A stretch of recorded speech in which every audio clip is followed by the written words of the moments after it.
गणेश जगत कल्याण हेतु तपस्या कर रहे हैं और उनकी इस तपस्या से यहाँ शापों का योग बनेगा, जिससे कलयुग में लोगों की भलाई का मार्ग खुल जाएगा।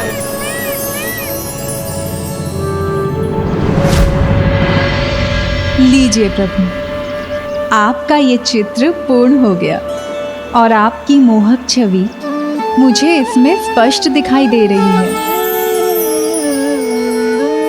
किंतु आप यहाँ साक्षात अपनी राधा के पास क्यों नहीं है, मेरे प्रभु श्री परम कृष्ण?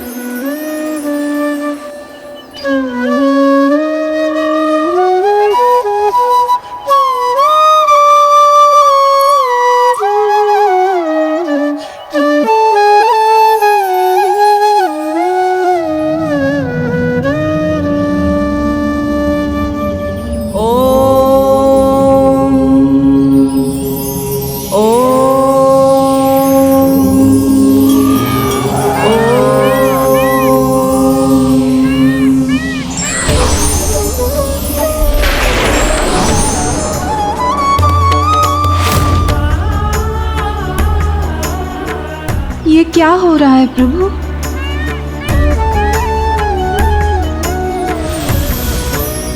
प्रभु,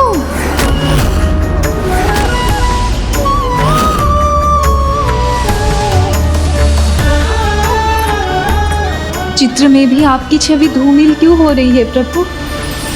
मेरे प्रभु, मेरे श्री परम कृष्ण।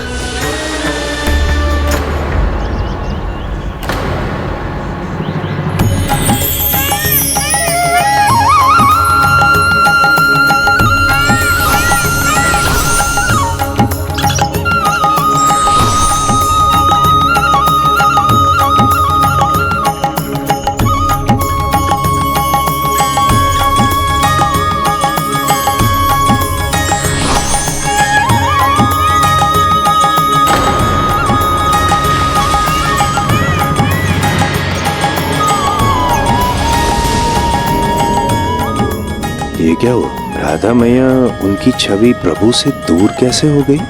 राधे, अब वो समय निकट आ गया है जब एक दूसरे से दूर होना ही हमारी नियति होगी और हमें अपने पुनर्मिलन के लिए लंबी प्रतीक्षा करनी होगी। नहीं प्रभु, ऐसा संभव नहीं। आपकी राधा आपसे दूर नहीं हो सकती। एक तो ये लीला और उस पर आज फिर भोर से दोपहर हो गई, परंतु मुझे आपके दर्शन पाने का सौभाग्य नहीं मिला। मेरे साथ ये अन्याय क्यों प्रभु? कदाचित आपको मुझसे प्रतीक्षा करवाने में आनंद आने लगा है, परंतु आज मैं प्रतीक्षा नहीं करने वाली। आप जहाँ भी हैं वहीं पहुँचकर आपसे उत्तर लूंगी।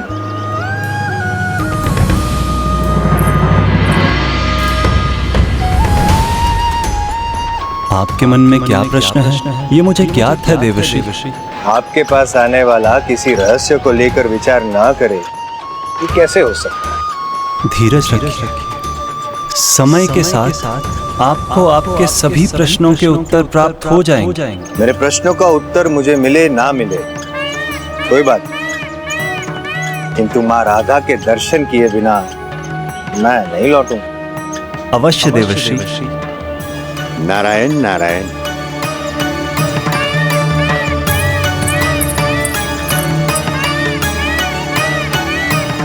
प्रभु, एक प्रश्न और है। आज आपके परम मित्र सुदामा, जो यहाँ के द्वारपाल होते हैं, वो दिखाई नहीं दे रहे। देवर्षि, यदि आपको सुदामा जी से भेंट करनी है तो पहले आपको गोपी तुलसी को ढूंढना होगा, क्योंकि जहाँ तुलसी रहती है सुदामा जी भी वहीं पाए जाते हैं।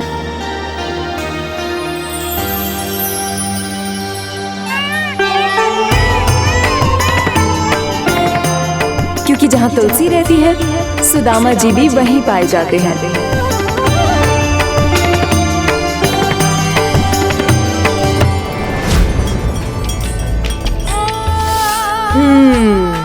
ये स्वादिष्ट है, इसे रखती हूँ। तुलसी, तुमने अपने फलों की टोकरी तो बहुत अच्छे से सज्जित की है ना? सुदामा जी का इतना ध्यान है तुम्हें? क्यों? सुदामा जी क्यों? मेरा उनसे क्या संबंध है? मैं ना उनका विचार करती हूँ, ना ही उनका कोई कार्य। मेरा तो सर्वस्व प्रभु को न्योछावर है। मेरे मन मंदिर में उन्हीं की मूरत है, सुदामा की नहीं। अब चलना चाहिए, कहीं विलंब ना हो जाए। ये फल शीघ्र ही प्रभु कृष्ण को जो पहुंचाने हैं।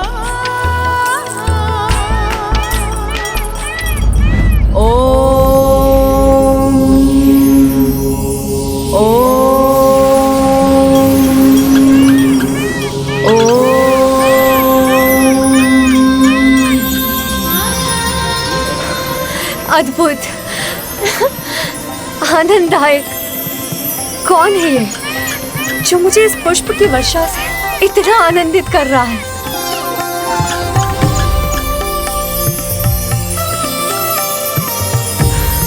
इतना सुंदर मोरपंख, इसे तो मैं ही रखूंगी।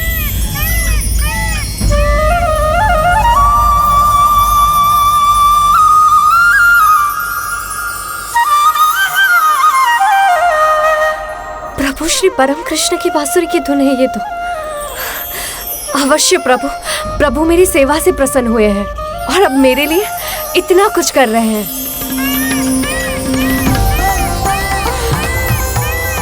इतने सारे मोरपंख, ये सब मेरे होंगे। अवश्य इसके पीछे प्रभु है, वो स्वयं है यहाँ।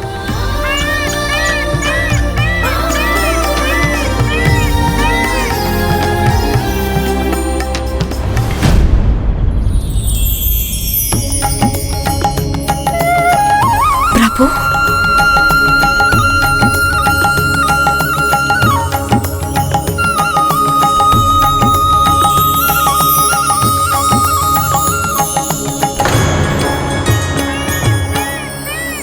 आप सुदामा जी, ये उचित नहीं है।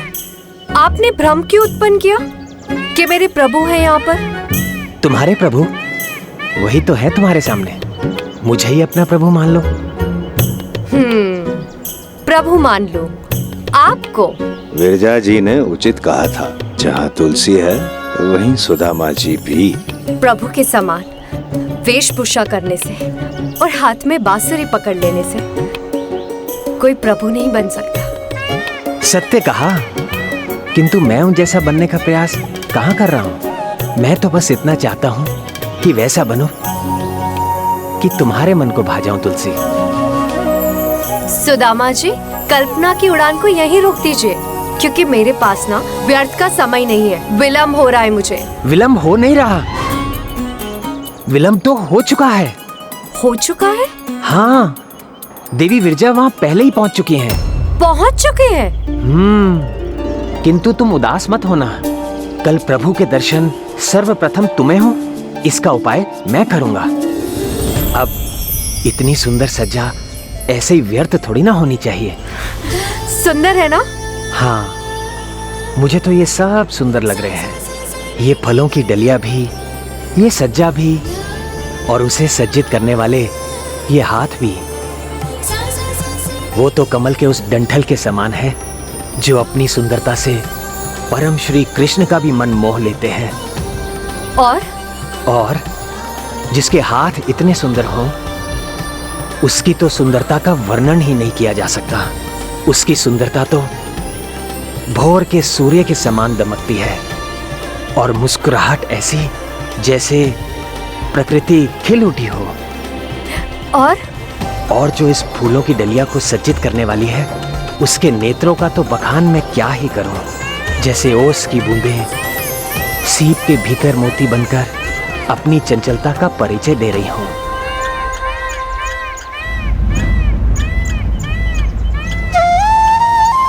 प्रभु श्री कृष्णा का इतना सुंदर चित्र तो मैया राधा ही बना सकती है। अगर चित्र यहाँ है तो माता राधा यहीं कहीं होनी चाहिए।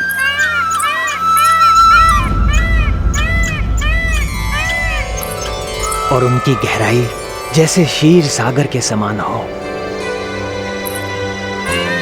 सुदामा जी, मेरे प्रभु श्री परम कृष्ण कहाँ हैं? भीतर बाहर से जो सुंदरता का सागर हो, बस निहारते रहने का ही मन करे। तुलसी, तुमने मेरे प्रभु श्री परम कृष्ण को कहीं देखा है? और केश तो जैसे काली घटा आकाश में हिलोरें ले रही हो कि बस अब बरसी कि तब बरसी। तुलसी, सुदामा, सुना नहीं आप दोनों ने? मैं आपसे कुछ पूछ रही हूँ। तुलसी, सुदामा,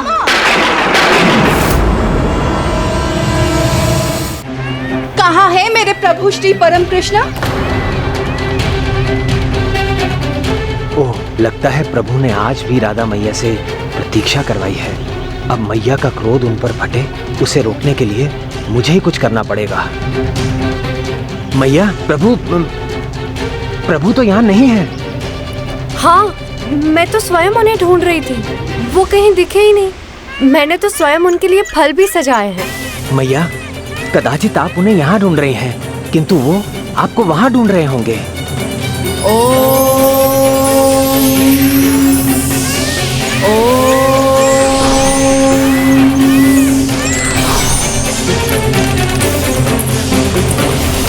मैया, वहाँ जाने का क्या लाभ होगा? प्रभु तो आप ही को ढूंढने गए होंगे, तो वहाँ कैसे होंगे?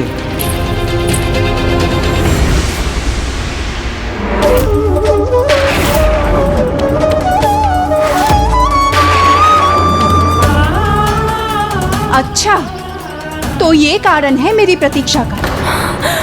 विरजा ने आपको रोक कर रखा है यहाँ।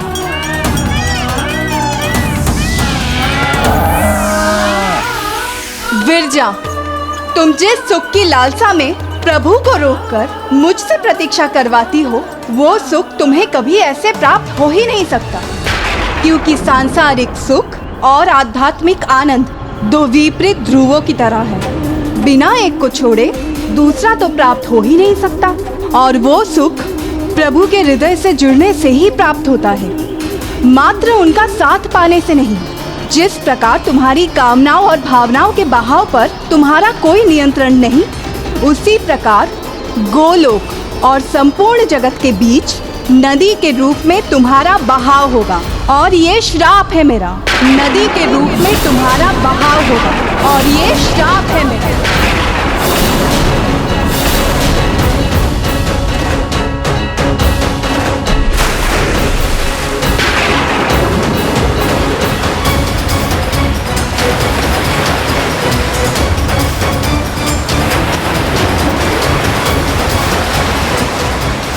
गणेश की ऊर्जा से यहाँ शापों का योग बनेगा, यहाँ शापों का योग बनेगा।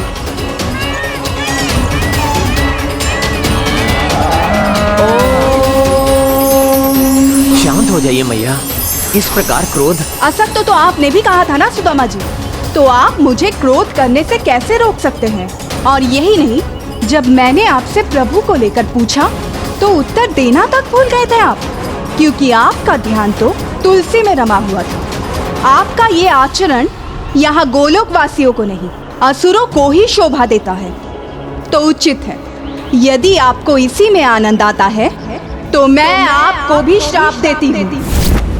भूलोक में एक असुर बनकर आपका जन्म होगा। भूलोक में एक असुर बनकर आपका जन्म होगा।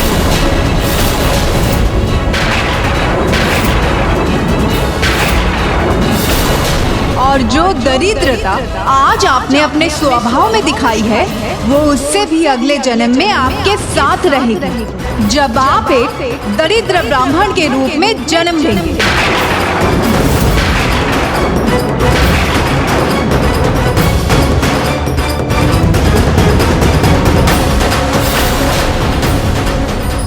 कहीं देवी राधा मुझे भी श्राप ना दे दे, मुझे उनसे क्षमा मांग लेनी चाहिए। और तुलसी, तुम भी तो दोष से मुक्त नहीं।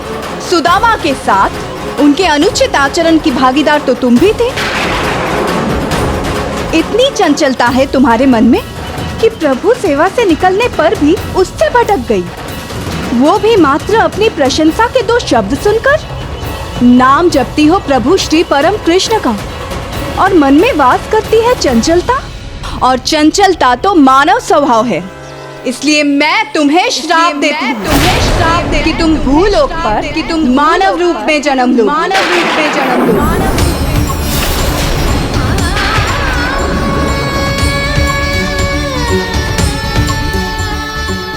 ये न्याय नहीं, अन्याय है। हमसे भूल हुई है, ये मैं स्वीकार करता हूं, किंतु आपने भी क्षमा करने के स्थान पर, हमें समझाने के स्थान पर, हमारी भूल सुधारने के स्थान पर इतने कठोर दंड दे दिए, श्रापों का चक्र चला दिया। और प्रभु आपने भी इस अन्याय में मैया का साथ दिया, शांत रहकर ये होने दिया। एक बार भी मैया को रोका नहीं आपने। तो यदि मैं श्राप का भागी हूं, तो आप भी श्राप के भागी हैं। तो आप भी श्राप के भागी, तो आप भी श्राप के भागी, तो आप भी श्राप के भागी। आप अपने प्रभु के लिए अपने प्रेम भाव के कारण देवी तुलसी के प्रति मेरे प्रेम को समझने में असमर्थ रहे और भूलोक में जन्म लेने का श्राप देकर हम दोनों को दूर कर दिया। उसी प्रकार मैं भी आपको श्राप देता हूँ। आप दोनों को भी भूलोक में जन्म लेना होगा। भूलोक में जन्म लेना होगा। आप दोनों को भी वियोग सहना होगा। वियोग सहना होगा। वियोग सहना होगा। हाँ मैया, प्रभु श्री परम कृष्ण और आपको एक दूसरे से बिछोह की पीड़ा सहनी होगी। बिछोह की पीड़ा सहनी होगी। बिछोह की पीड़ा सहनी होगी।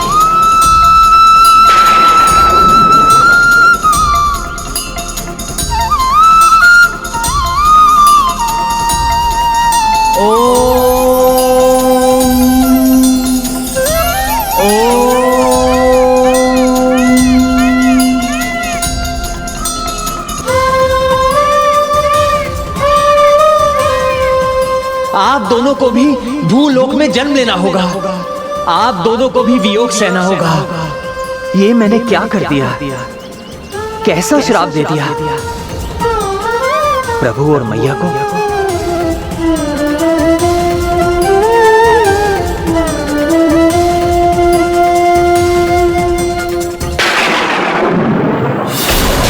नहीं राधे।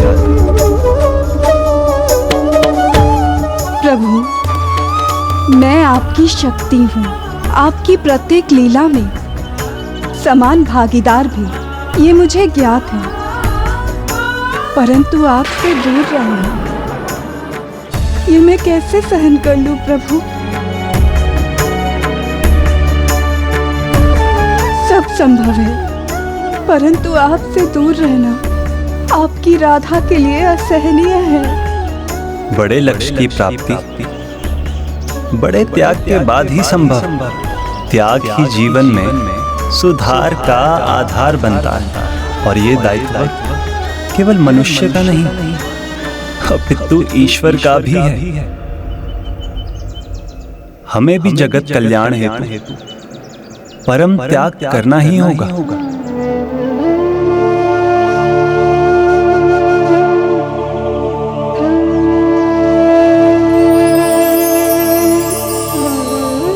ये कैसा अनिष्टकारी श्राप दे दिया मैंने आप दोनों को। मैया, आपने सत्य ही कहा था। मैंने आसुरी स्वभाव का परिचय दिया है, इसलिए मेरा जन्म असुर कुल में ही होना चाहिए। इसी योग्य हूं मैं, इसी योग्य। मुझे क्षमा कर दीजिए प्रभु, मुझे क्षमा कर दीजिए।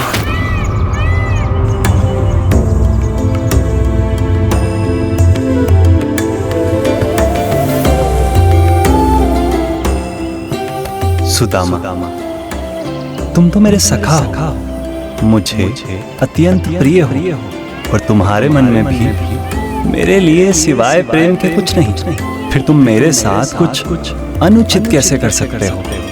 आज यहाँ जो भी हुआ वो नियति के अनुसार ही हुआ। वो नियति जिसे स्वयं प्रभु श्री गणेश ही निर्धारित करते हैं, जिसे वही लिखते हैं।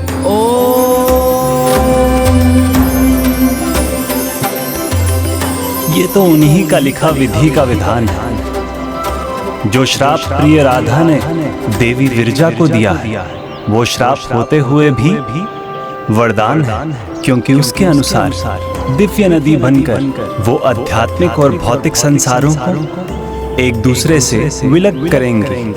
अब गोलोक में उन्हीं को प्रवेश मिलेगा जो सांसारिक सुखों के प्रति अपने सभी आकर्षणों को त्याग कर अध्यात्म की भावना और पूर्ण भक्ति और निष्ठा से विरजा नदी को पार कर आगे बढ़ेंगे। और राधा ने तुम्हें जो श्राप दिया है सुदामा, वो तुम्हारे लिए भी वरदान ही होगा। जिसे तुम वियोग समझ रहे हो, वो वियोग नहीं, तुम दोनों के मिलन का संयोग प्रकट करेगा।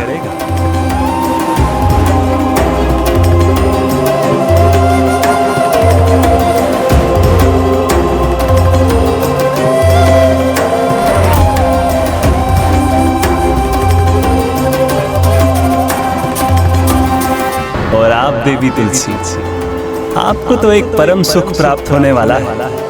इस श्राप के कारण मेरे एक दिव्य रूप में आपको मेरा सानिध्य प्राप्त होगा और इस प्रकार आपकी प्रबल कामना भी पूर्ण हो जाएगी।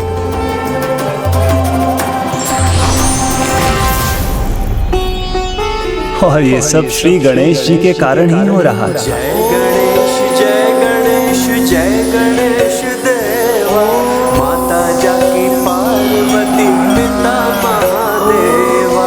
जय गणेश जय गणेश जय गणेश देवा, माता जाकी पार्वती पिता महादेवा। विसूचिका के रूप में करकटी को गणेश जी ने पराजित तो किया, किंतु वो मानव जाति का संकट बनी रहेगी, विशेष रूप से कलयुग में। और इसलिए गणेश जी की तपस्या के परिणाम स्वरूप आप विसूचिका से उत्पन्न रोगों की औषधि बनेंगे। मानव जाति के कल्याण हेतु आपका जन्म दिव्य तुलसी पौधे के रूप में होगा। और मैं शालिग्राम रूप में प्रकट होऊंगा। सुंदर काया, ये श्रापों की वृष्टि देगी जग को छाया। जय गणेश जय गणेश जय गणेश देवा, माता जाकी पार्वती पिता महादेवा।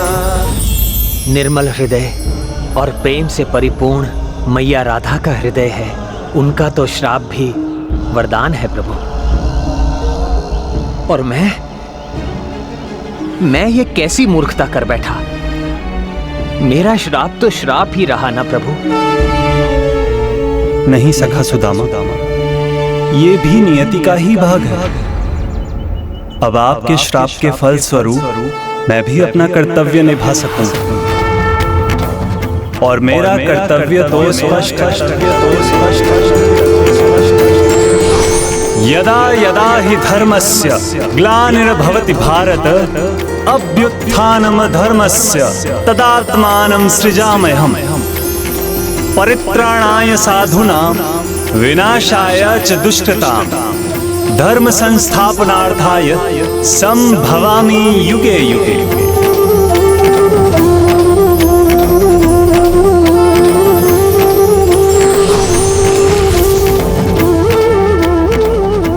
अर्थात जब जब संसार में धर्म की हानि होगी, संतों और साधुओं पर अत्याचार होंगे, तब तब धर्म की रक्षा हेतु मैं अवतार लूंगा और अधर्म का नाश करूंगा। और अब आपके श्राप के कारण मैं श्री कृष्ण अवतार लूंगा, जो मेरे पूर्ण अवतार होंगे। दुराचार कंस, जरासंध, शिशुपाल के वध का कारण बनूंगा। धर्म युद्ध महाभारत का प्रणेता होऊंगा और पृथ्वी पर धर्म की स्थापना करूंगा। आपकी लीला अपरंपार है प्रभु। नारायण नारायण। ये मेरी ही लीला नहीं है देवर्षि, ये तो श्री गणेश द्वारा रचित नियति भी है, जिसका एक महत्वपूर्ण भाग उजागर होना भी शेष है। अर्थात अभी तक जो हुआ उसको आधार देने के लिए अभी एक मुख्य श्राप तो शेष है। और एक श्राप?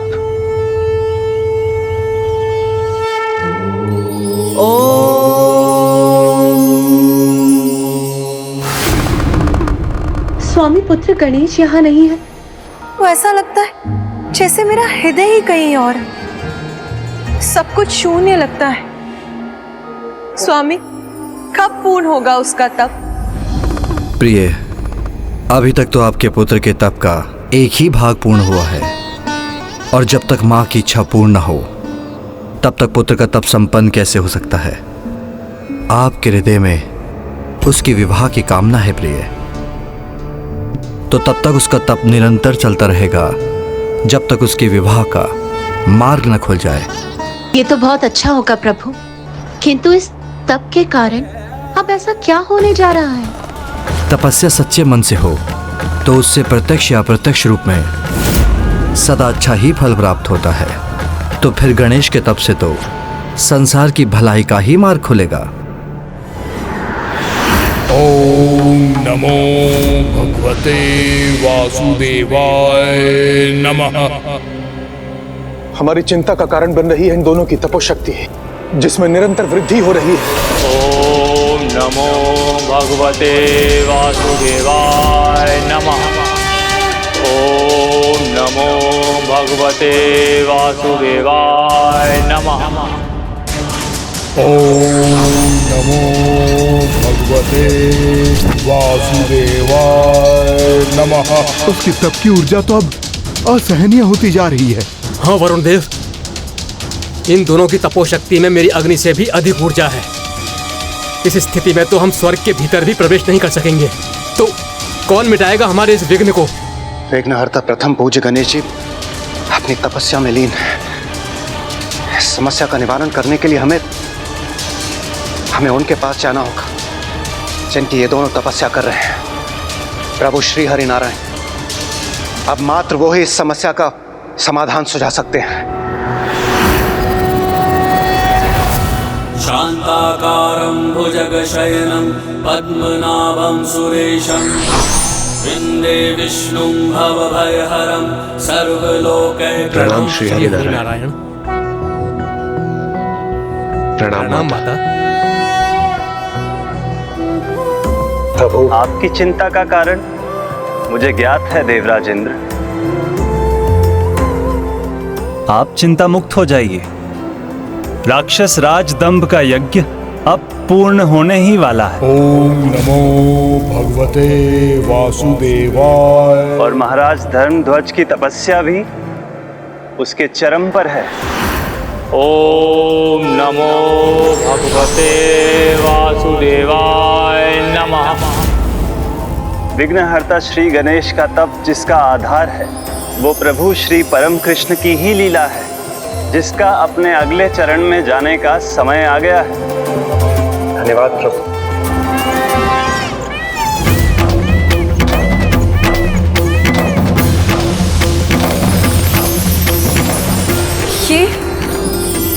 ये क्या हो रहा है मेरे साथ? मुझे भी विचित्र अनुभव हो रहा है।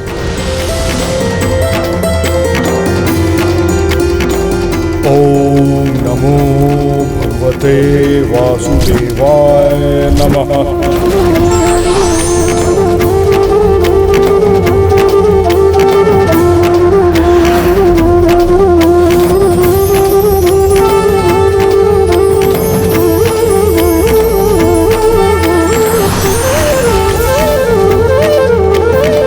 संतान प्राप्ति के लिए आपने इतने वर्षों मेरा तप किया, तो अब उस तप के फल को प्राप्त करने का समय आ गया है। अब समय आ गया है आप दोनों का भूलोक में जन्म लेने का। यदि आप मेरे तप से प्रसन्न हैं, तो मुझे वरदान दीजिए कि मुझे ऐसा पराक्रमी पुत्र प्राप्त हो जो स्वयं श्री कृष्ण स्वरूप हो, जो त्रिलोक विजेता बने और जो देवताओं से अविजित रहे और सबसे अधिक आपका परम भक्त हो। तथास्तु, तथास्तु। मैं आपको ऐसे महापराक्रमी, तेजस्वी, परम भक्त पुत्र प्राप्त करने का वरदान देता हूँ, जो राक्षस कुल में जन्म लेने पर भी परम पूजनीय होगा, जिसका नाम शंखचूड़ हो, जिसका नाम शंखचूड़ हो। सुदामा, आप असुर राज दंभ के परिवार में शंखचूड़ के नाम से जन्म लेंगे, के नाम से जन्म लेंगे, के नाम से जन्म लेंगे।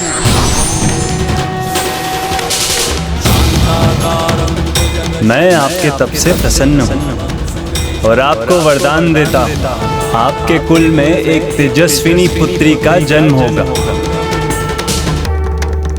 एक ऐसी पुत्री जो यशस्वी होगी, पवित्रता की प्रतीक होगी, जिसका नाम तुलसी होगा। तुलसी होगा।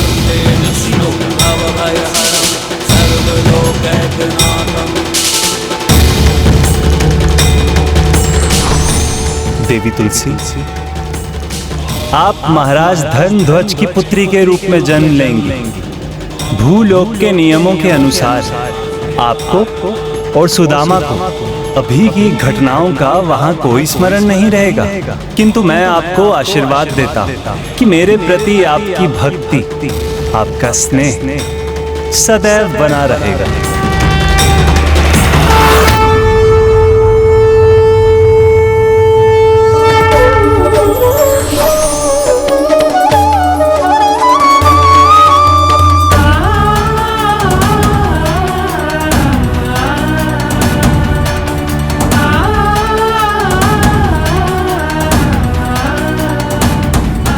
गणेश जी, मैंने अपना कर्तव्य पूर्ण किया। अब आपको तुलसी को पौधे के रूप में जन्म लेने हेतु मार्ग प्रशस्त करना होगा।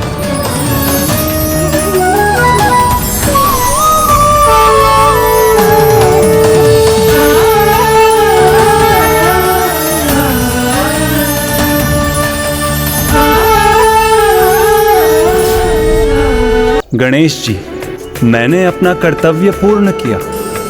राजा दंभ और उनकी पत्नी को विष्णु देव के वरदान स्वरूप पुत्र की प्राप्ति हुई, तो राजा मोरध्वज एवं उनकी पत्नी को पुत्री। नए संबंध, नए जन्म के साथ तुलसी और सुदामा की नई यात्रा आरंभ हो चुकी है। अब आपको तुलसी को पौधे के रूप में जन्म लेने हेतु मार्ग प्रशस्त करना होगा। पूर्व में जब मैं आया था तब आपने कहा था कि तुलसी एक ऐसे पवित्र पौधे के रूप में जन्म लेगी जिनकी पूजा हर आंगन में होगी, किंतु उनका जन्म तो एक चंचल बालिका के रूप में हुआ है प्रभु। देखिए, जो आपकी भक्त भी है।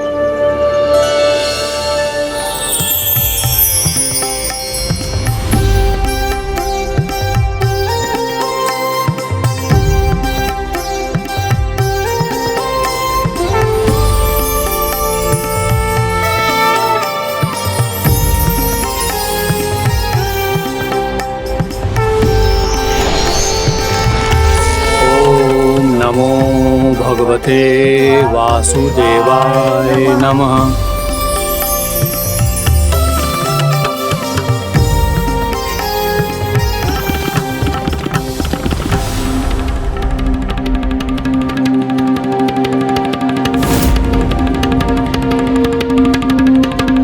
पुत्री,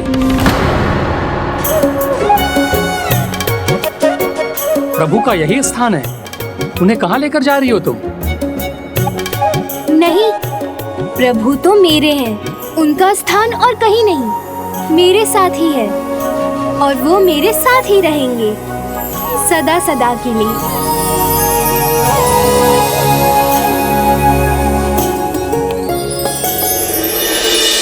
उचित कहा था ना मैंने प्रभु, अत्यंत चंचल बालिका है वो। अब ऐसी चंचल बालिका एक पौधे का रूप कैसे धारण करेगी प्रभु?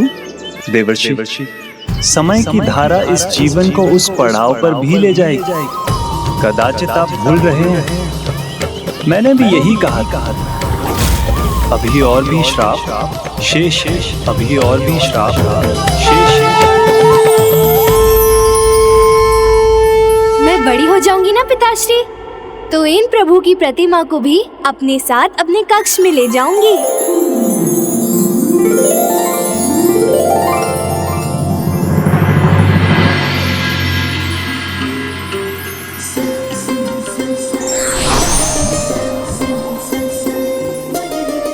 पुत्री, मैं प्रभु की पूजा के लिए कमल पुष्प लेने जा रहा हूँ।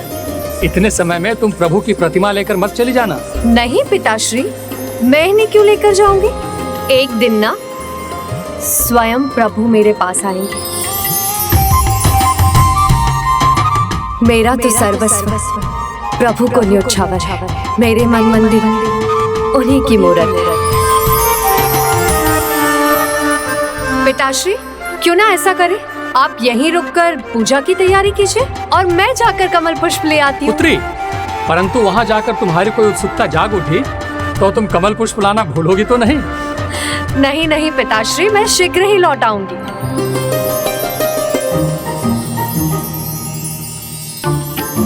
कितनी चंचल है हमारी पुत्री महाराज। विवाह योग्य हो गई है, किंतु इसके चंचल स्वभाव में लेश मात्र की कमी नहीं आई है। और विवाह की बात करो तो स्वप्न ये देखती है कि स्वयं श्री प्रभु नारायण अपने श्री परम कृष्ण के अवतार में आकर इससे विवाह करेंगे। अब तो ये प्रभु श्री परम कृष्ण ही जाने कि इसका वर कौन बनेगा।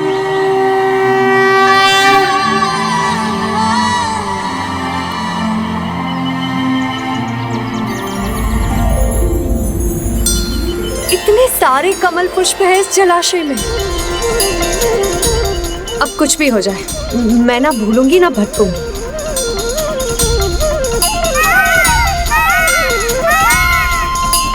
मयूर,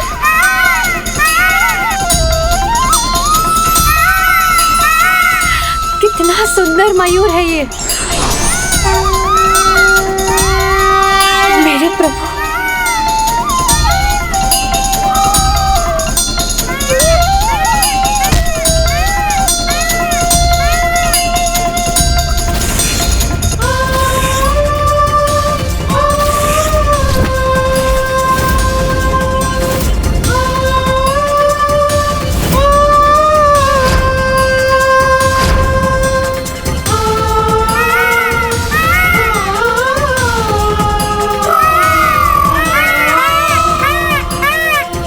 प्रभु, मेरे प्रभु श्री कृष्ण है यहाँ।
पंख में लगाती हूँ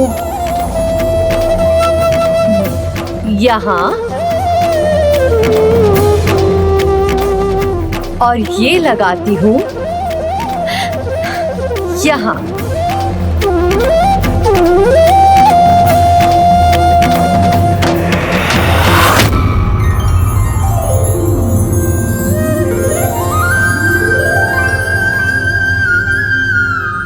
मेरे प्रभु अब और भी सुंदर लगने लग गए ना।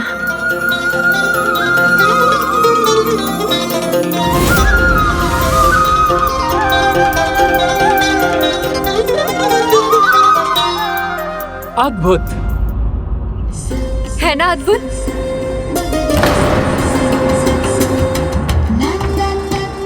पुष्प लाना फिर भूल गई ना? मुझे क्षमा कर दीजिए पिताश्री। वो क्या है ना, मुझे प्रभु के प्रिय मोर पंख दिखाई दिए, फिर मैं स्वयं को कैसे रोक सकती थी, तो उन्हें ही ले आई। मेरी प्रिय पुत्री तुलसी, चंचल स्वभाव की अधिकता भ्रमित कर देती है, लक्ष्य से भटकने पर विवश कर देती है। नाम जपती हो प्रभु श्री परम कृष्ण का और मन में वास करती है चंचलता जो तुम्हें सदा अनुचित ही करवाएगी। और तुमने तो इतना बड़ा लक्ष्य सोच रखा है, स्वयं प्रभु को पाने का।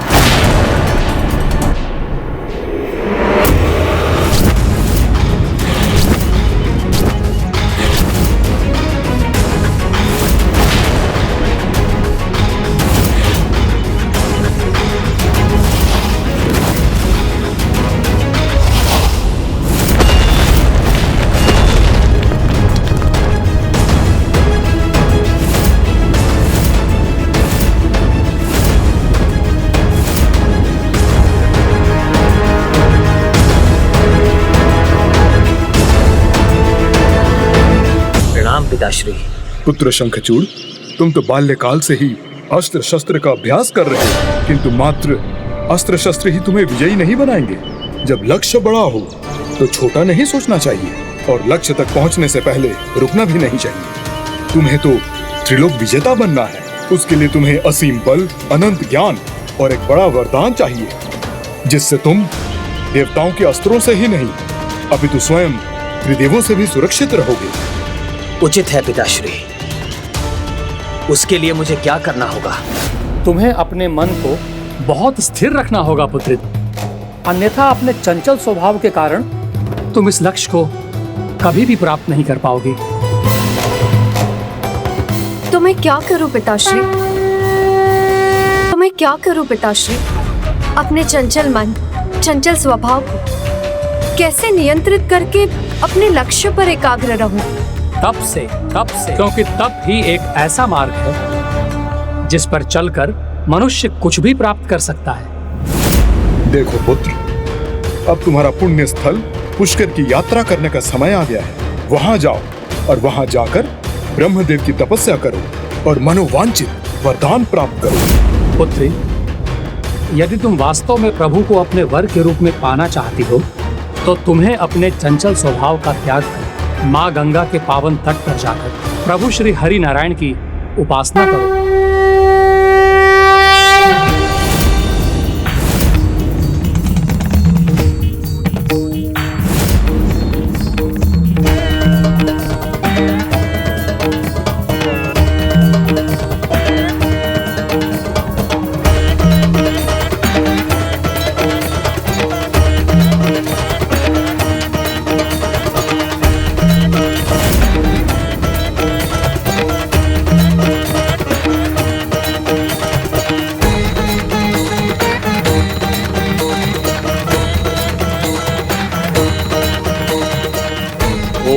ब्रह्म देवाय नमः। ओम ब्रह्म देवाय नमः।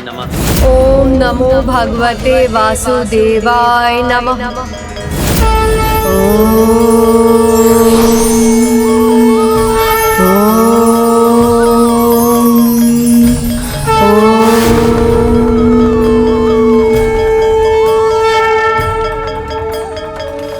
तब तक उसका तप निरंतर चलता रहेगा जब तक उसके विवाह का मार्ग न खुल जाए।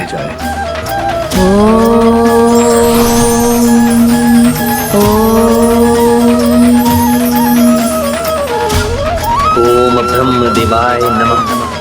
ओम ब्रह्म देवाय नमः।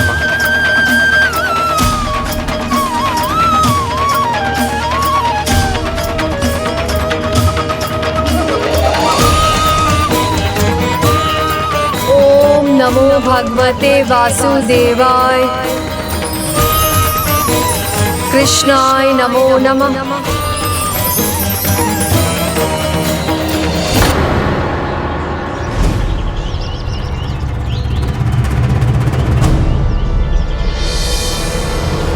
मन में वास करती है चंचलता जो तुमसे सदा अनुचित ही करवाएगी।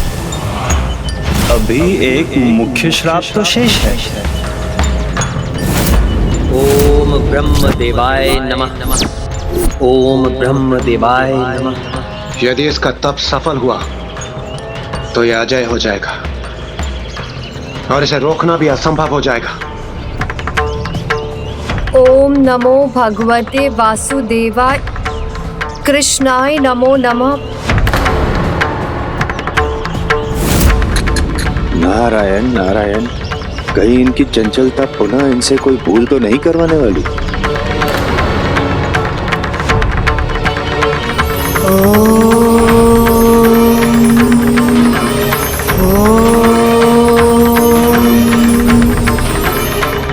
देखना यह है कि इसका तप सफल हो पाता है या नहीं।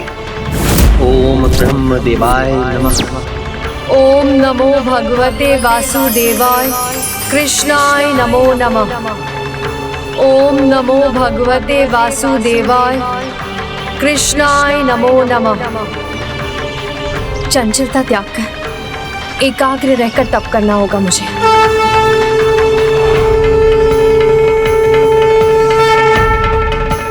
ओम नमो भगवते वासुदेवाय कृष्णाय नमो नमः। ओम नमो भगवते वासुदेवाय कृष्णाय नमो नमः। नारायण नारायण, मन की चंचलता पे नियंत्रण पाना इनके लिए सरल नहीं है। इसीलिए अनेकों मुद्राओं के पश्चात भैरव मुद्रा में अब जाके स्थिर हुई है। ओम नमो भगवते वासुदेवाय। अब कदाचित इनका तप सफल होने की संभावना है। देवर्षि, गोलोक के किसी भी वासी का जन्म यदि धरती पर हुआ है तो उसमें जगत का कल्याण ही छिपा है। तुलसी के जन्म के पीछे भी धरती और धरती वासियों को विसूची का जैसे संक्रमण से बचाने का महान उद्देश्य है। और आज जो भी घटित होगा वो तुलसी के जन्म को सार्थक बनाने के साथ साथ गणेश के विवाह का मार्ग प्रशस्त करने के लिए भी होगा।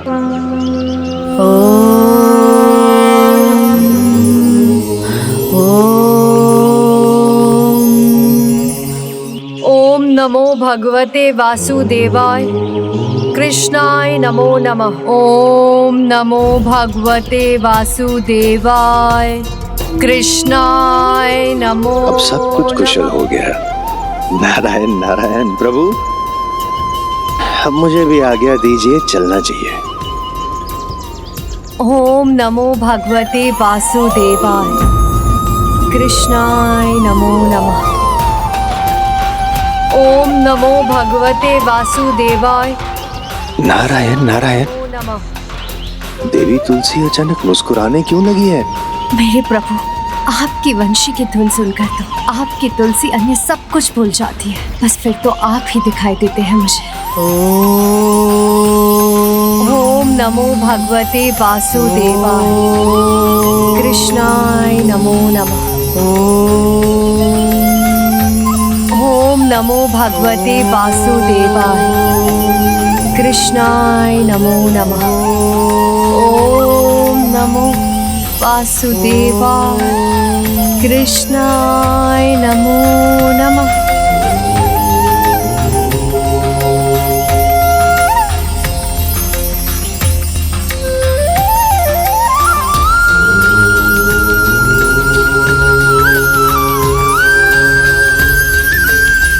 कहीं देवी तुलसी का ध्यान तो नहीं भटक रहा है?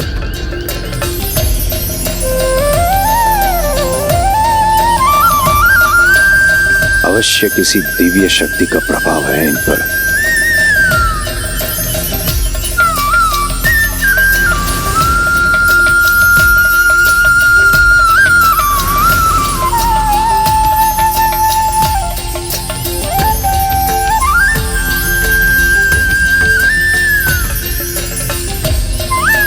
ओम सिद्धि बुद्धि सहिताय महागणपतये नमः।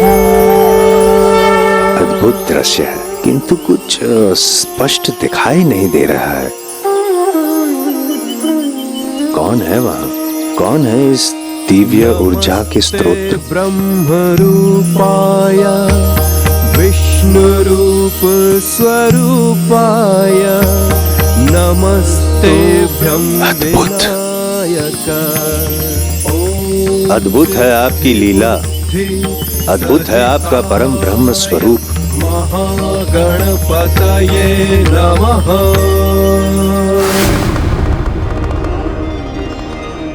पुत्र गणेश का तप तो अपने चरम पर है, इसीलिए उसने परम ब्रह्म स्वरूप धारण किया है। समय आ गया है प्रिय,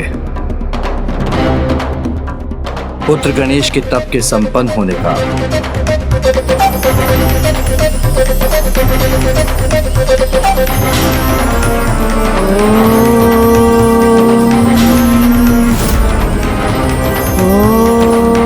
ओम ब्रह्म देवाय नमः। ओम ब्रह्म देवाय नमः। ओम ब्रह्म देवाय नमः। ओम ब्रह्म देवाय नमः। अब इसकी तपस्या मेरी चिंता का कारण बनती जा रही है। ओम ब्रह्म देवाय नमः।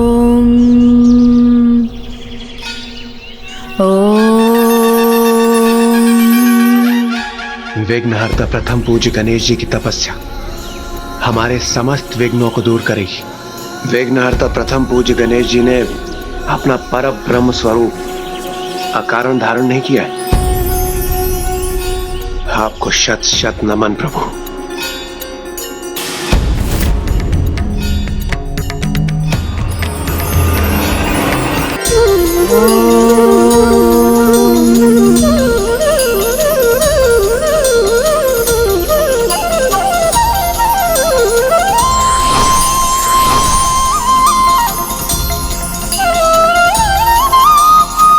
परम कृष्ण,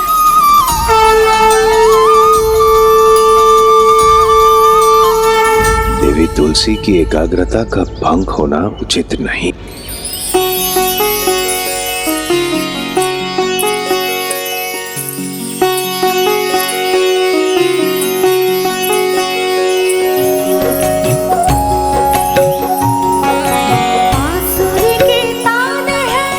मेरे प्रभु, आपकी मुरली की धुन तो आपके आदेश के समान है। आप आदेश दे, आप बुलाएं मुझे और मैं ना आऊं, ये कैसे संभव है? और प्रभु, मैं जानती थी आप आएंगे, मेरे लिए आप अवश्य आएंगे। आपकी मुरली की धुन, उसका सम्मोहन, उसका अद्भुत आकर्षण, मन करता है बस उसमें रम जाऊं, बह जाऊं, खो जाऊं। ये क्या, देवी तुलसी तो गणेश जी के निकट जा रही है।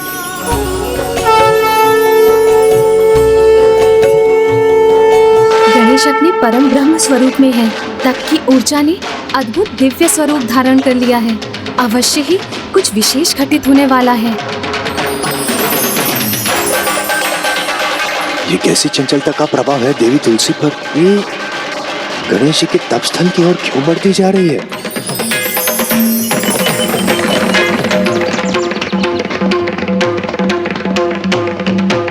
मुझे आशंका है तुलसी जो कर रही है वो उसे कहीं दंड का भागी ना बना दे।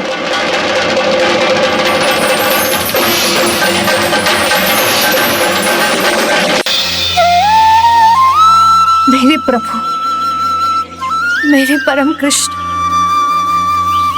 मेरा मन तो कब से आप में ही रमा हुआ है। मेरे प्रभु, मेरे परम कृष्ण, आपने मुझे दर्शन प्रदान कर धन्य कर दिया। बाल्यकाल से आप ही की तो प्रतीक्षा कर रही हूँ प्रभु। अब तो लगता है ये एक जन्म की नहीं, जन्म जन्मांतर की प्रतीक्षा है प्रभु।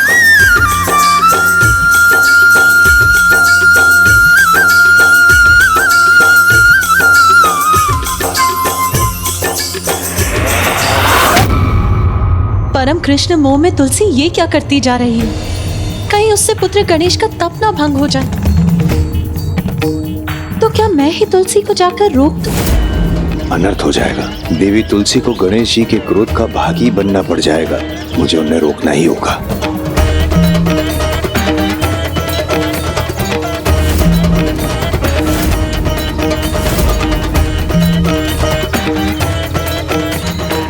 रुक जाइए प्रिय, रुक जाइए देवर्षि। नियति के विधान में बाधा मत डालिए। स्मरण कीजिए मैंने क्या कहा था। मेरी प्रत्येक इच्छा के पीछे एक बहुत बड़ा कारण छिपा होता है। इसलिए होने को होने दीजिए प्रिय।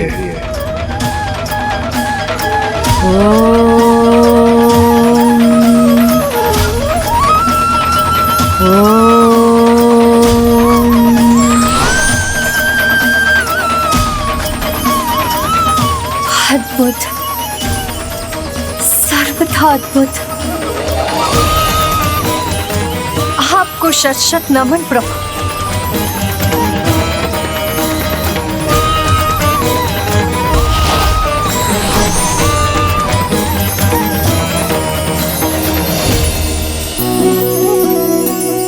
हे प्रभु, ये कैसा अद्भुत रूप धारण किया है आपने। अपने प्रभु के प्रति ये कैसी आस्था है तुलसी की कि गणेश के दर्शन होने पर भी उसे गणेश में भी श्री परम कृष्ण का ही आभास हो रहा है। प्रभु, आपका ये निराला रूप तो अत्यंत मनोहर है। आपकी तुलसी आपको आपके इस रूप में देखकर और भी स्नेह सुधा से भर गई। प्रभु, ये तो मेरा परम सौभाग्य है जो आपके इस रूप के दर्शन करने का सुख पा रही हूँ। वही कृष्ण रंग, वही मोर मुकुट, वही बंसी, वही मुख का तेज। हे परम ब्रह्म गणेश जी, आपके दिव्य दर्शन प्रभु श्री कृष्ण रूप में पाकर हम धन्य हो गए। प्रभु, आपकी तुलसी तो आपको आपके प्रत्येक रूप में पहचान लेगी और आपकी और भागी चली आएगी। फिर आप इस रूप में हो या किसी अन्य रूप में, अब मेरी बरसों की प्रतीक्षा का अंत कीजिए। आप अपनी इस तुलसी को अपनी अर्धांगिनी के रूप में स्वीकार कीजिए।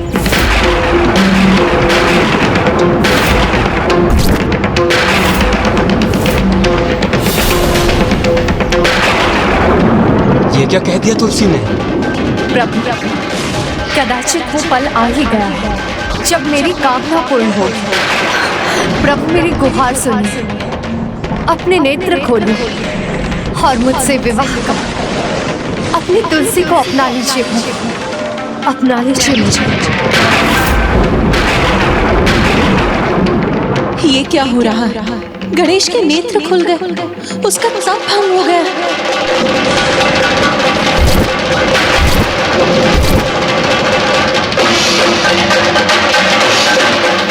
प्रभु, आपने मेरी विनती सुन ली। आपकी स्नेहपूर्ण दृष्टि से आपकी तुलसी धन्य हो गई। अब आप अपने मुख से भी कह दीजिए कि आप मुझसे विवाह करेंगे। आप मुझे अपनी अर्धांगिनी के रूप में स्वीकारेंगे। विवाह यही चाहती है ना आप, और इसके लिए आपने ना समय देखा, ना कार्य देखा, ना मेरी साधना देखी, ना धीरज धरा। अपनी इच्छा, अपने स्वार्थ के लिए एक तपस्वी का तप भंग किया है आपने। ये तो घोर उद्दंडता है। उद्दंडता? नहीं प्रभु, आपकी तुलसी आपके साथ उद्दंडता की कल्पना भी नहीं कर सकती। मेरे प्रभु श्री परम कृष्ण, ये मेरी उद्दंडता नहीं, ये तो मेरा प्रेम है प्रभु। मैं तो सदा से आपके प्रेम में रमी हूँ। अब और प्रतीक्षा नहीं कर सकती। मुझे स्वीकार कीजिए स्वामी, स्वीकार कीजिए मेरे प्रेम भरे आग्रह को प्रभु। प्रेम नहीं देवी, ये भ्रम है आपके मन का। आपके आराध्य श्री परम कृष्ण और मैं एक तत्व अवश्य है, किंतु फिर भी एक दूसरे से पृथक हैं, भिन्न हैं। किंतु प्रभु, तत्व ही तो सत्य है। जल हिम हो या बाष्प, रहता तो जल ही है ना। जब मुझे आप में मेरे प्रभु श्री परम कृष्ण दिखाई दे रहे हैं, तो मैं आप में और उनमें क्या भेद करूं? नहीं देवी, ये भ्रम ही है आपका। एक तत्व होते हुए भी जल, हिम और वाष्प के गुण भिन्न हैं। क्या प्यास लगने पर आप वाष्प का पान कर सकती हैं? क्या हिम से आप स्नान कर सकती हैं? इसलिए तत्व एक है, किंतु कारण भिन्न है। आप उसमें भेद ना कर सकी, यही आपका भ्रम है, जिसे मैं सर्वथा अस्वीकार करता हूँ।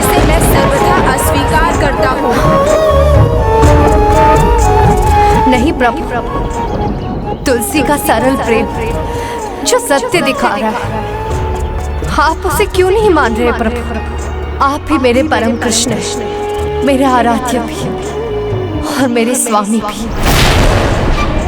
इसलिए अब मेरी विनती को स्वीकार कीजिए प्रभु, मेरा जीवन सार्थक कीजिए, मुझसे विवाह कीजिए प्रभु, मुझसे विवाह कीजिए प्रभु, मुझसे विवाह कीजिए।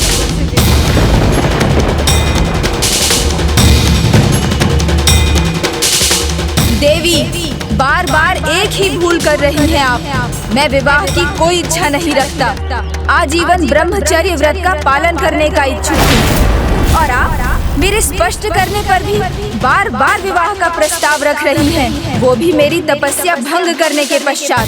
मेरा क्रोध मत जगाइए देवी, जाइए, चली जाइए यहाँ से। आपका ये उद्दंड आचरण कहीं आपको मेरे श्राप का भागी ना बना दे, इसलिए आपसे पुनः आग्रह करता हूँ, चली जाइए यहाँ से, इसके पहले कि मैं आपको श्राप दे दूँ।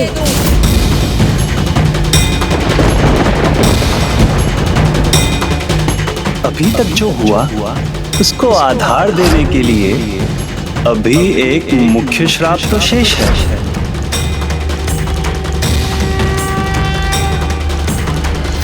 प्रभु, जब से चेतना पाई तब से प्रभु श्री परम कृष्ण के प्रति समर्पण का भाव है मेरे मन में।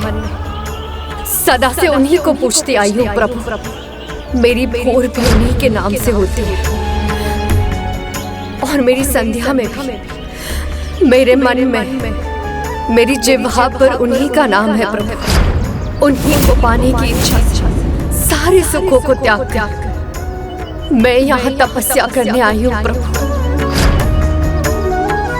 क्या इसीलिए कि जब मैं आपके निकट पहुंचूं तो आप ब्रह्मचर्य की इच्छा का कारण बता मुझे ठुकराते, मेरे विवाह प्रस्ताव को निष्ठुरता से अस्वीकार कर? नहीं प्रभु, मेरा प्रेम सरल अवश्य है, किंतु इस प्रकार आपके द्वारा अपमान की योग्य नहीं। आप क्या श्राप देंगे मुझे? मेरे पावन प्रेम, मेरे अतुलित स्नेह, मेरे संपूर्ण समर्पण का अपमान करने के लिए मैं श्राप दूंगी आपको, मैं श्राप दूंगी आपको। यदि मेरा कृष्ण प्रेम सत्य है, यदि प्रभु के लिए मेरी श्रद्धा, मेरी भक्ति सच्ची है, तो आपको केवल अपना ब्रह्मचर्य ही भंग नहीं करना होगा, अपितु एक नहीं 2 विवाह करने होंगे। ये श्राप है तुलसी का, 2 विवाह करने होंगे, ये श्राप है तुलसी का।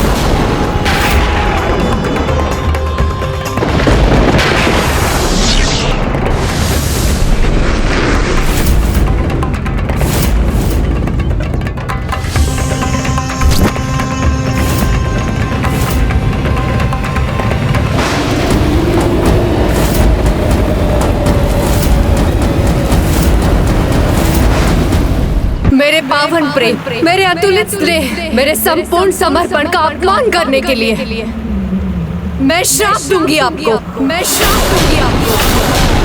यदि मेरा कृष्ण प्रेम सत्य है, तो आपको केवल अपना ब्रह्मचर्य ही भंग नहीं करना होगा, अपितु एक नहीं 2 विवाह करने होंगे। ये श्राप है तुलसी का, 2 विवाह करने होंगे। ये श्राप है तुलसी का।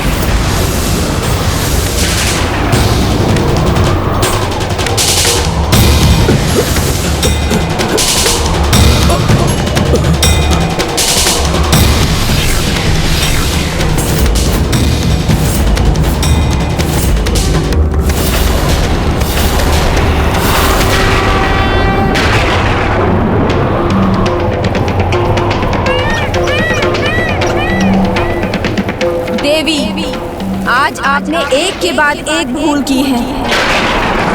पहली भूल, जब आपने अपना तप भंग किया।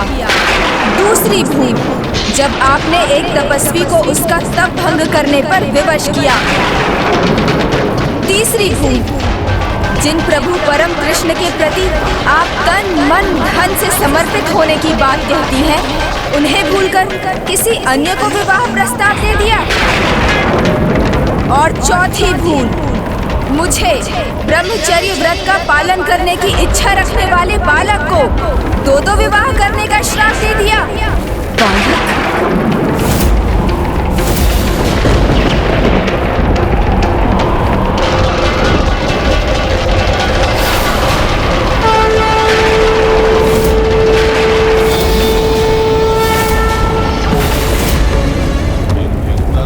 आपका प्रभु श्री कृष्ण प्रेम भले ही सच्चा हो, किंतु आपके मन की चंचलता एक विकार का रूप लेकर आपके प्रभु प्रेम पर हावी हो गई देवी।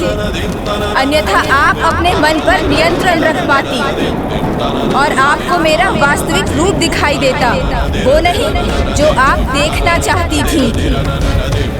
और आप मुझे देखते ही पहचान जाती कि मैं कौन हूँ।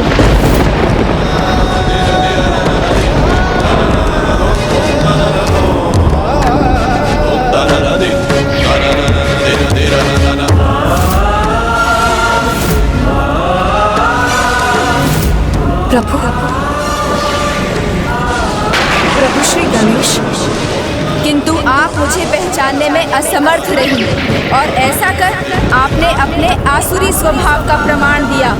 आपका मेरे अर्थात गणेश पूजा में कोई स्थान नहीं होगा।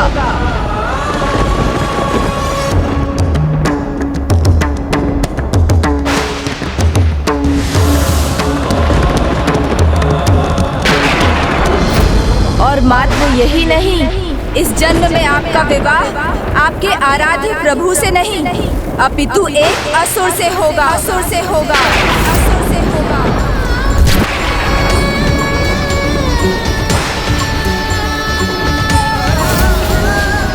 मैं तुम्हें श्राप देती हूँ कि तुम भूलोक पर मानव रूप में जन्म लोगी और तुम्हारा विवाह एक असुर से होगा। चंचल स्वभाव के अधिकता भ्रमित कर देती है, लक्ष्य से भटकने पर विवश कर देती है।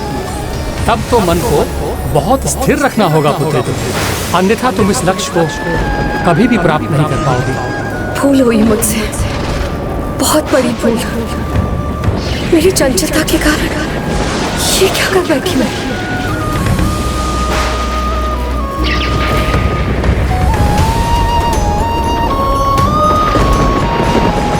मुझे क्षमा कीजिए गजानन, मैं तो समझी थी मेरे मन में मेरे प्रभु श्री परम कृष्ण का वास, मेरे मन मंदिर में उन्हीं की छवि है। किंतु मेरी चंचलता के कारण मेरा मन मंदिर दूषित हो गया और ये सब मेरा दोष है, मेरा ही दोष है प्रभु। अब आपसे श्रापित हो गई, मैं प्रभु श्री परम कृष्ण के साथ से वंचित हो जाऊंगी तो मेरे जीवन का क्या लाभ प्रभु। प्रभु आप मुझ पर कृपा कीजिए, आप मुझे कोई और दंड दे दीजिए, मैं सह लूंगी, किंतु ये श्राप लौटा लीजिए आप। देवी, ना आपका श्राप लौट सकता है ना मेरा, इसलिए इस जन्म में तो आपकी यही नियति है कि आपका विवाह उसी से होगा जिसने असुर कुल में जन्म लिया होगा। नहीं प्रभु, किसी अन्य से विवाह उसकी तो कल्पना मात्र असंख्य मृत्यु के समान है। दंड स्वरूप मैं आपको अपने जीवन की एक एक श्वास न्योछावर करती हूँ। हे परम कृपालु पार्वती नंदन गणेश जी, फूल स्वीकारने पर तो आप असुरों पर भी कृपा करते हैं, तो अब मुझ पर भी कृपा कीजिए प्रभु।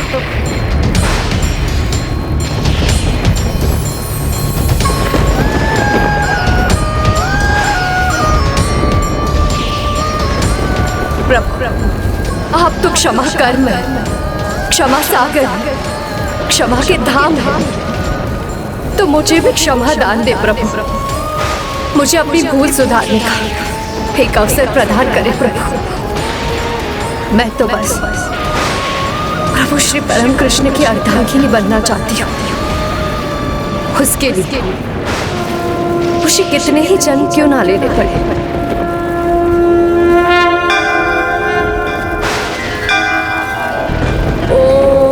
वक्रतुंडेक गणपते वर वरद सर्व जन्म में वशमाने नमः।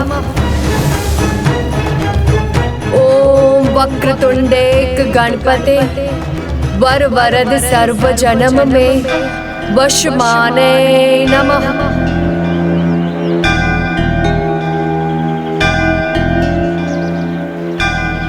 ओम वक्रतुंडेक गणपते वर वरद सर्व जन्म में वशमाने नमः।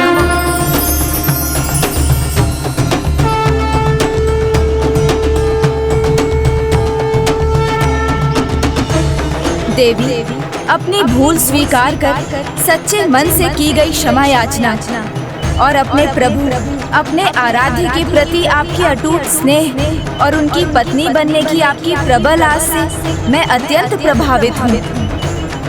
किंतु तब भी अपने शाप को रोकना मेरे लिए संभव नहीं।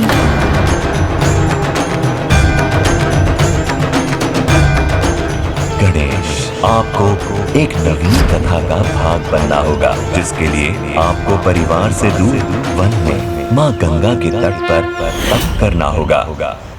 हाँ, एक वरदान मैं आपको अवश्य दे सकता हूँ। शीघ्र आपका जन्म एक दिव्य पौधे के रूप में होगा, जिसका नाम भी तुलसी ही होगा, जिसका नाम भी तुलसी ही होगा।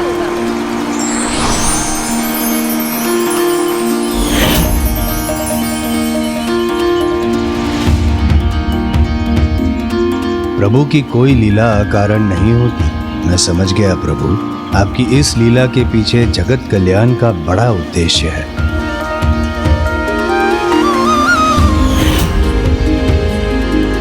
और उस पौधे के रूप में आपका जिस घर में वास होगा, वहाँ आपकी पूजा होगी। किंतु बस मेरी पूजा में ही तुलसी पौधे का निषेध होगा।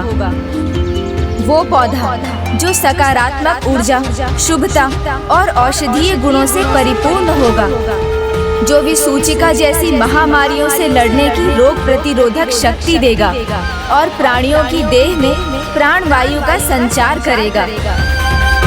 और उस दिव्य पौधे के रूप में आप पर आपके प्रभु, आपके आराध्य की कृपा भी होगी।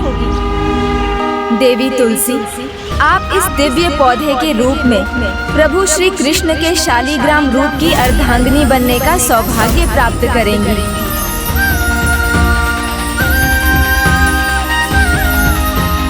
प्रभु गणेश जी, आपकी इस कृपा के लिए आपको कोटि कोटि धन्यवाद। किंतु सर्वप्रथम श्राप के प्रभाववश आपको एक असुर की पत्नी बन पूर्ण श्रद्धा से पतिव्रत धर्म का पालन करना होगा। और इसके भी पूर्व अपनी भूल को सुधारने के लिए आपको अपने अपूर्ण तप को संपन्न करना होगा।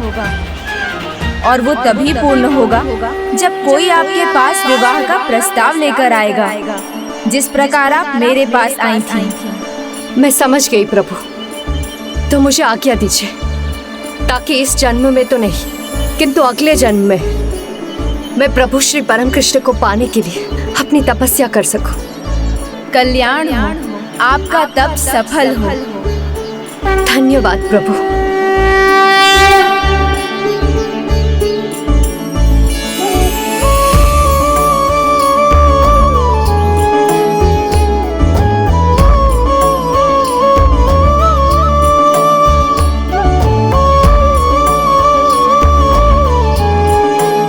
विघ्नहर्ता गणेश का आशीष व्यर्थ नहीं जाएगा। हे श्री गणेश, आपका कोटि कोटि धन्यवाद। आपकी तपस्या से मेरे पूर्ण अवतार का मार्ग ही नहीं खुला, अपितु जगत को पवित्र तुलसी पौधा पाने का मार्ग भी मिल गया। और आपने अपनी साधना से मेरे अंश शालीग्राम के आविर्भाव का उपाय भी कर दिया। मैं अत्यंत प्रसन्न हूँ और आपका कृतज्ञ भी। प्रभु श्री परम कृष्ण, किंतु मैं तो उलझन में पड़ गया ना। मुझे तो 2 विवाह का श्राप मिला है। तप का फल तो मिलना ही था, और कदाचित जो श्राप आपको मिला है वो भविष्य में सभी का वरदान बनेगा। हाँ प्रभु, किंतु भविष्य तो तभी अच्छा होगा जब हम अपने वर्तमान को सुंदर बनाएंगे। इसलिए मुझे वर्तमान को देखना है और वर्तमान में संपूर्ण कैलाश मेरे विवाह की चर्चाओं से गूंज रहा होगा। आज मैं अत्यंत प्रसन्न हूँ। गणेश का विवाह भले ही उसे मिले श्राप के कारण नियत हुआ हो, किंतु एक बात तो तय है, अब वो अपने विवाह को नकार नहीं सकता। और जहाँ तक बात है श्राप की, ये सभी श्राप प्रत्यक्ष या अप्रत्यक्ष रूप में सभी के लिए शुभता का कारण ही बनेंगे। और देवी तुलसी को दिए गए गणेश के आशीर्वाद के कारण शीघ्र हर घर आंगन में तुलसी का पौधा लहलाएगा, जो शुभता और स्वास्थ्य का प्रतीक बन प्रत्येक गृह को निरोग करेगा। इसीलिए देवी तुलसी ने जिस मंत्र का पाठ कर प्रथम पूज्य गणेश का वरदान प्राप्त किया, जिस मंत्र के उच्चारण से उन्होंने कृष्ण पत्नी बनने का आशीष पाया, जो भी भक्त गणेश के उस अद्भुत मंत्र का सच्ची आस्था से उच्चारण करेगा, उसके विवाह में आने वाले सभी विघ्न टल जाएंगे।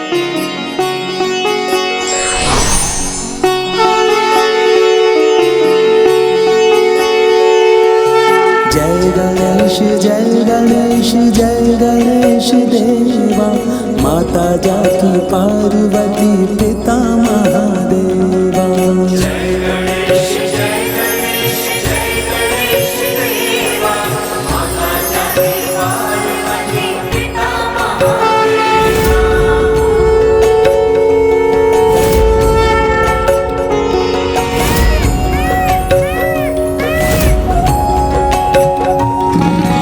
तुलसी हर दिशा दिशा कृष्णा पुकार, गजानन को कृष्ण समझे एकटक निहार। क्या को क्या दिखलाए प्रेम मन धीरा, कंचन को कांच समझे कांच को हीरा। तब गणेश ने स्वयं के दर्शन कराए, तुलसी के सब दृष्टि दोष मिटाए। तुलसी गजानन से वरदान पाए, धन्य हुई धारा के खिलाई मुस्कुराए।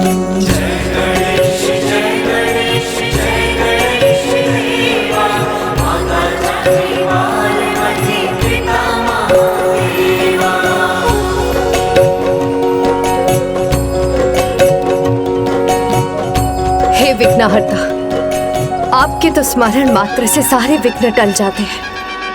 प्रभु, मेरा प्रणाम स्वीकार कीजिए और मेरे इस तप को निर्विघ्न संपन्न होने का आशीर्वाद दीजिए। ओम गं गणपते नमः।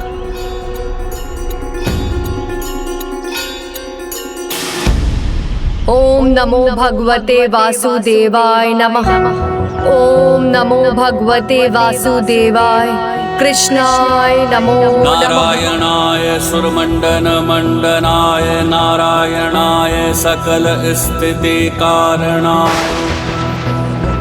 नारायणाय भवभीति निवारणाय, नारायणाय प्रभवाय नमो नमस्ते। नारायण नारायण। प्रभु, जब देवी तुलसी ने अपने तप के पूर्व ही विघ्नहर्ता श्री गणेश का स्मरण कर ही लिया है, तो अब तो मुझे नहीं लगता है कि उनके तप में कोई बाधा आएगी। सफल होगा अवश्य। देखिए ना, कितने निर्विघ्न रूप से वो अपना तप कर रही है। ओम नमो भगवते वासुदेवाय कृष्णाय नमो नमः। जिस चंचलता के कारण इनके तप में बाधा आई थी, वो चंचलता अब बाधा नहीं है। आपको पूर्ण विश्वास है ना देवर्षि?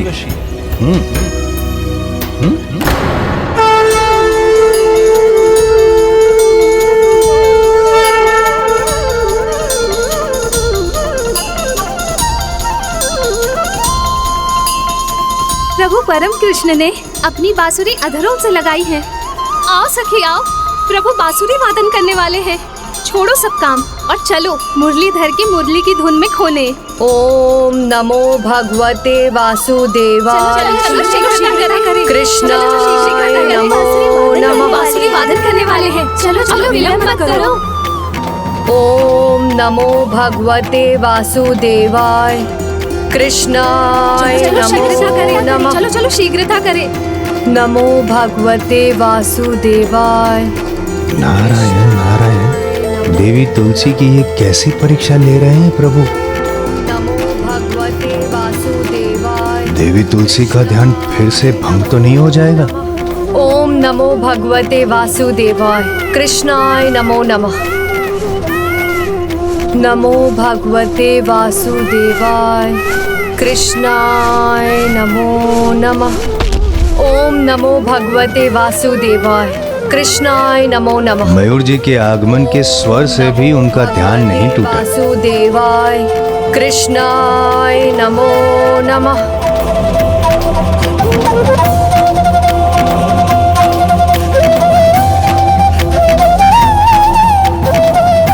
ओम नमो भगवते वासुदेवाय कृष्णाय नमो नमः। मेरा विश्वास उचित ही था।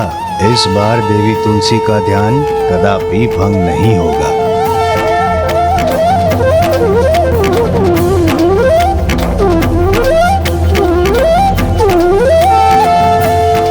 प्रभु, आप ही से सीखा है कि जब कोई दृढ़ निश्चय कर ले तो उसकी एकाग्रता को कोई भंग नहीं कर सकता। देखिए, आपकी मुरली की तान भी इनके तप को भंग नहीं कर पाई। सच सच मैं चिंता कर रहा था देवर्षि। देवी तुलसी और उनके तप को तो विघ्नहर्ता गणेश जी का आशीष प्राप्त, तो अब उनके तप की चिंता तो दूर हुई, किंतु देवताओं को एक दूसरी चिंता अवश्य करनी चाहिए। सुदामा अर्थात शंखचूड़ की तपस्या। ओम ब्रह्म देवाय नमः। ओम ब्रह्म देवाय नमः। ओम ब्रह्म देवाय नमः। ओम ब्रह्म देवाय नमः। ओम ब्रह्म देवाय नमः। ओम ब्रह्म देवाय नमः। ओम ब्रह्म देवाय नमः। ओम ब्रह्म देवाय नमः। ओम ब्रह्म देवाय नमः। इसके तप का प्रभाव तो निरंतर बढ़ता ही जा रहा है। ऐसा लगता है जैसे इसका तप अपने चरम पर पहुंचने वाला है। इसकी तपस्या कहीं हमारी दुविधा का कारण न बन जाए। वरदान प्राप्त कर कहीं ये हमारे लिए संकट रूपी विघ्न न उत्पन्न कर दे। इसलिए इसके पूर्व के इसका तप संपन्न हो, हमें प्रथम पूज्य गणेश जी के पास जाकर सहायता की गुहार लगानी होगी। आप उचित करें देवराज।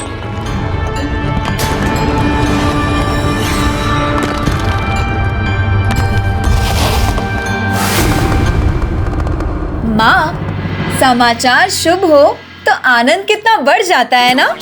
हाँ माँ, अब तो आपका आनंद अपने चरम पर होगा। आपको 2 पुत्र वधुओं का सुख जो प्राप्त होगा। तब तो हमें सभी प्रबंध आरंभ कर देने चाहिए। माता, आप ही समझाइए ना भाभी माओ को। एक बालक का भी कहीं विवाह होता है। मेरे विवाह में अभी बहुत समय है।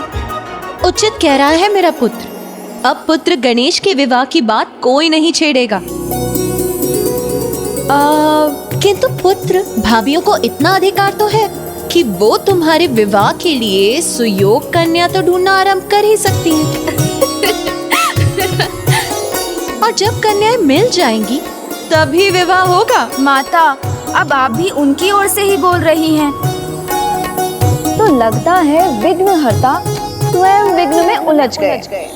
विघ्न तो हम देवताओं पर आने वाला है। बहुत भारी संकट सामने।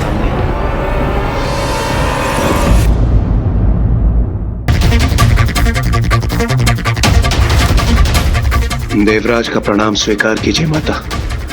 प्रणाम। प्रणाम पिताश्री। पिताश्री, ऐसा क्या विघ्न आने वाला है जिसकी चिंता आपको यहाँ तक खींच लाई? शंखचूड़, शंखचूड़। ओम ब्रह्म देवाय नमः। ओम ब्रह्म देवाय नमः। शंखचूड़ प्रभु ब्रह्मदेव की कड़ी तपस्या कर रहा है, जिससे वो उनसे मनचाहा वरदान प्राप्त कर सके। उसे उसके तप की शक्ति और भी शक्तिशाली बना देगी। उसके पश्चात हमें उसका वर्चस्व स्वीकार करने के लिए विवश होना पड़ेगा। उसका वध करना तो दूर, हम उसे पराजित भी नहीं कर सकते।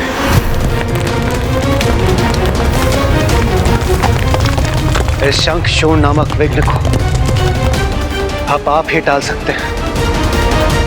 विघ्नहर्ता प्रथम पूज्य गणेश जी, हमारी सहायता कीजिए, हम पर कृपा कीजिए प्रभु। जो अपने तप को पूर्ण एकाग्रता, निष्ठा और श्रद्धा से करते हैं, उन्हें उनके तप के फल से वंचित नहीं रखा जा सकता। इसीलिए शंखचूड़ को भी अपने तप का फल अवश्य मिलेगा। हाँ देवराज, तप के फल का अधिकार पाने से तो मैं भी शंखचूड़ को नहीं रोक सकता। और अब तो सोच विचार का भी समय नहीं, क्योंकि अब उसका तप चरम पर पहुंचकर संपन्न होने वाला है। ओम ब्रह्म देवाय नमः। ओम ब्रह्म देवाय नमः।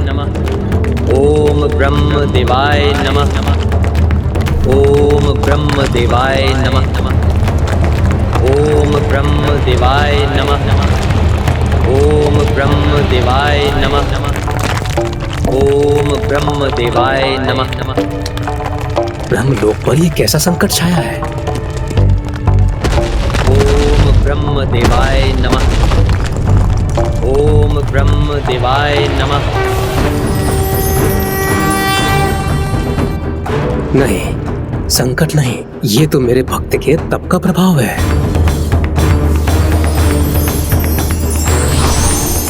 जो अति सुंदर है, सर्वथा अद्भुत है।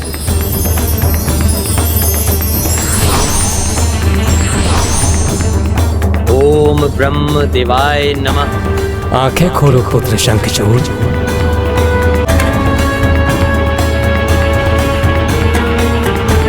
प्रणाम प्रभु ब्रह्मदेव।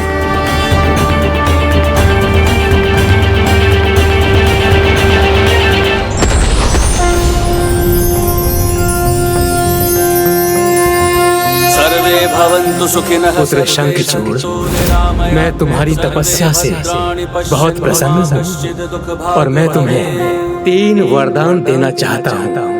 मांगो, जो कुछ भी तुम मांगना चाहते हो मांगो।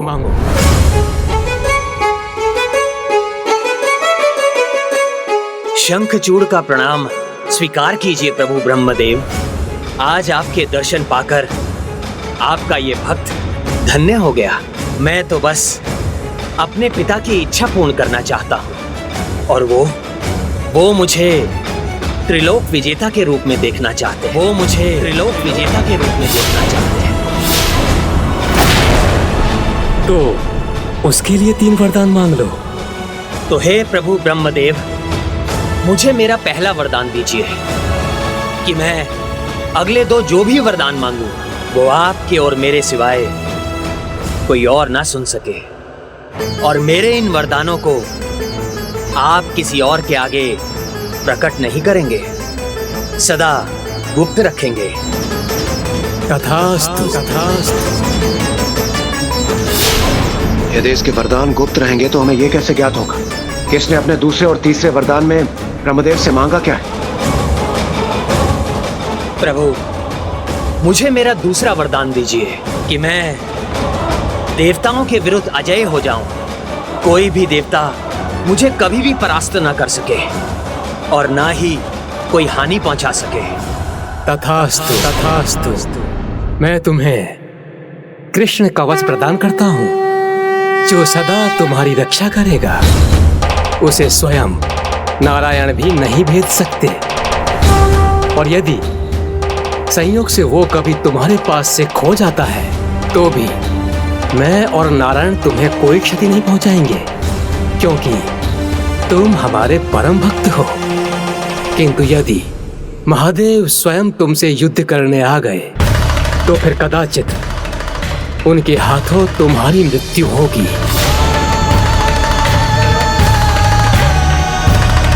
आपने मुझे 3 वरदान देने का वचन दिया है ब्रह्मदेव और अभी तीसरा वरदान शेष है।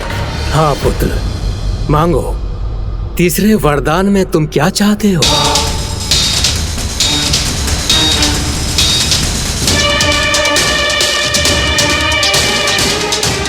अमृतत्व।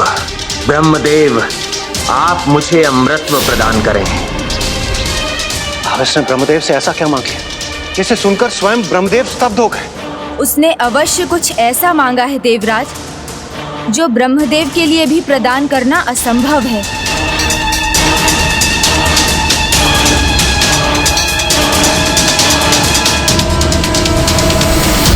पुत्र शंखचूड़, ये असंभव है। इसके अतिरिक्त तुम कुछ और मांग लो। प्रभु, व्यक्ति वही मांगता है जिसकी उसे आवश्यकता होती है, और आप ही ने कहा है कि मेरी मृत्यु मात्र महादेव के हाथों ही संभव है। उसके अनुसार जो मेरे लिए आवश्यक है वही मांग रहा हूँ। जिसका जन्म हुआ है उसकी मृत्यु भी होगी। जीवन और मृत्यु सृष्टि का नियम है, इसे मैं बदल नहीं सकता। ये वरदान देना मेरे लिए असंभव है। ये नियम और धर्म के विरुद्ध है। धर्म के विरुद्ध तो आपके द्वारा आपके वचनों से पलटना भी है प्रभु। आपने मुझे 3 वरदान देने का वचन दिया है और उसे पूरा करना आपका धर्म है। प्रभु, मुझे तो बस अमृतत्व चाहिए। यदि वो दे सकते हैं तो दीजिए, अन्यथा आप अपने वचन को भंग कर दीजिए।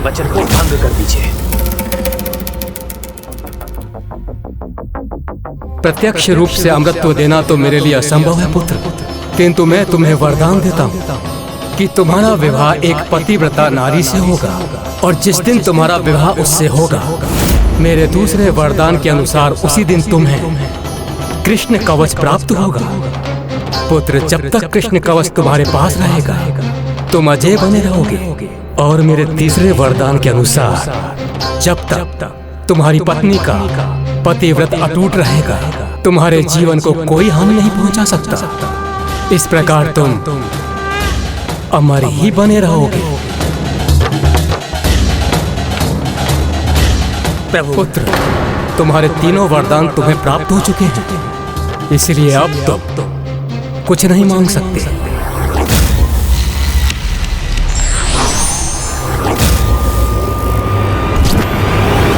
हे गजानन, ब्रह्मदेव ने ससुर को ऐसा कौन सा वरदान दिया होगा?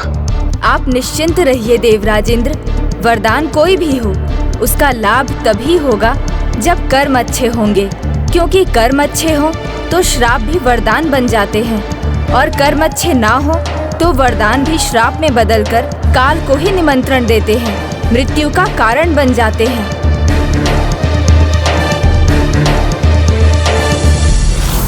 और जब तक तुम्हारी पत्नी का पतिव्रत अटूट रहेगा, तुम्हारे जीवन को कोई हानि नहीं पहुंचा सकता। कर्म अच्छे होंगे तो पतिव्रता स्त्री कभी कुछ अनुचित नहीं करेगी, अर्थात वो ही मेरा कवच बनेगी और मुझे कोई क्षति नहीं पहुंचने देगी।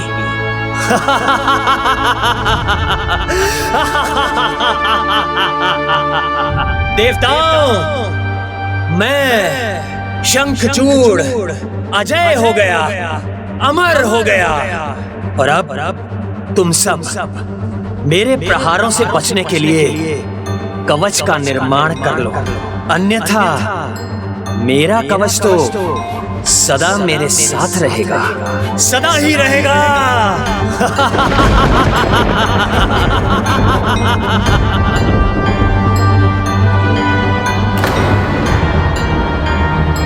किंतु ब्रह्मदेव तो अपना कार्य अधूरा ही छोड़कर चले गए। उन्होंने ये तो बता दिया कि मेरा विवाह एक पतिव्रता स्त्री से होगा, किंतु उन्होंने मुझे ये नहीं बताया कि वो स्त्री मिलेगी कहाँ।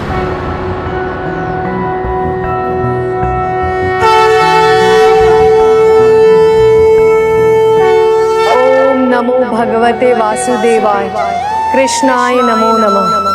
ओम नमो भगवते वासुदेवाय, कृष्णाय नमो नमः।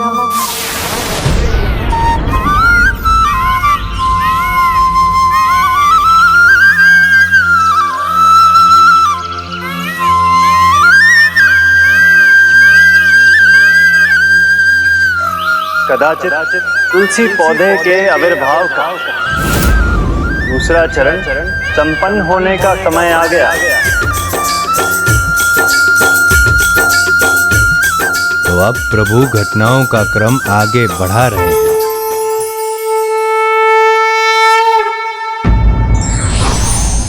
मन को एकाग्र कर दृढ़ निश्चय के साथ जब कोई व्यक्ति अपने कार्य में संलग्न हो जाता है तब सफलता अवश्य प्राप्त करता है।